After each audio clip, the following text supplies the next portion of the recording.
Thomas Edison का जन्म 1847 में मिलान, ओहायो में हुआ था और उनका पालन पोषण मिशिगन में हुआ था।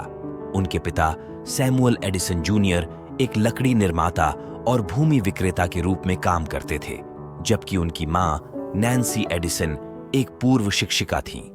एडिसन को बचपन के दौरान स्कारलेट ज्वर और कान के संक्रमण के कारण आजीवन सुनने में समस्याएं हुईं।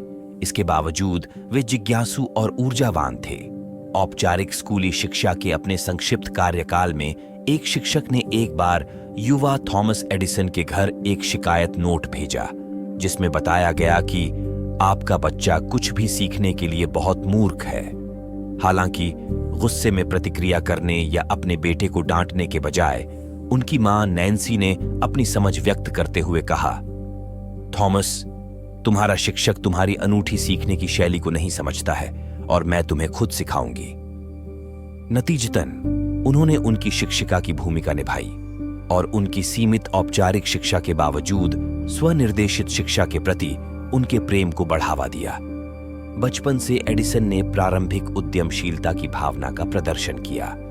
उन्होंने ट्रेनों में सब्जियां बेचने से शुरुआत की और बाद में कैंडी और अखबार की एक छोटी दुकान स्थापित की।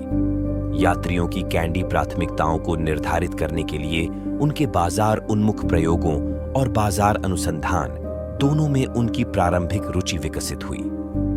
प्रयोगों के संचालन के प्रति उनकी रुचि को पहचानते हुए उनके माता पिता ने अपने तहखाने के एक कोने को उनकी प्रयोगशाला के रूप में नामित किया, जहां उन्होंने रसायन विज्ञान और विभिन्न गैजेट्स के साथ प्रयोग करना शुरू किया, जिससे उनकी आविष्कारशील रुचि और निखरने लगी।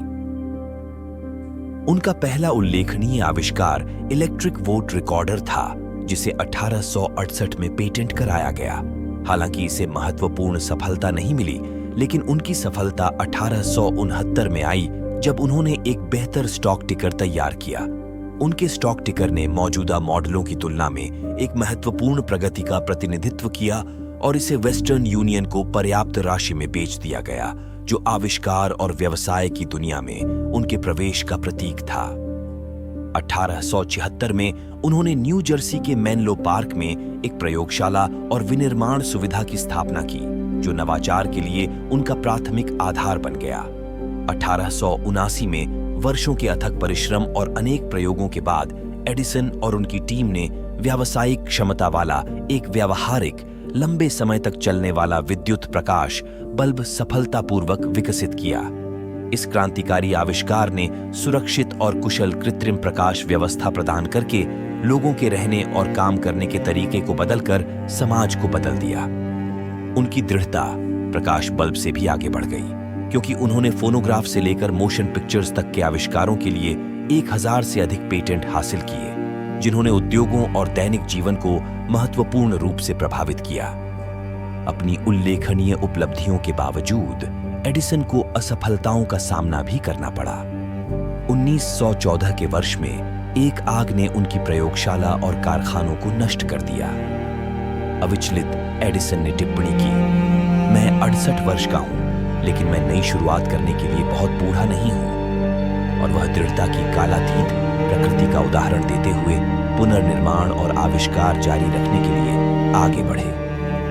उनके नाम पर कुल 1093 पेटेंट के साथ नवाचार की उनकी निरंतर खोज ने उन्हें प्रतिष्ठित किया।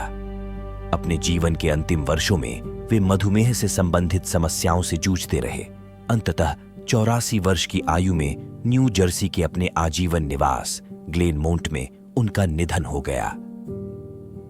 थॉमस एडिसन का जीवन मानवीय सरलता और दृढ़ता की अदम्य भावना के स्थायी प्रमाण के रूप में कार्य करता है। उनकी कहानी हमें याद दिलाती है कि जिज्ञासा और नई खोज सबसे अंधकारमय समय को भी चमका सकती है।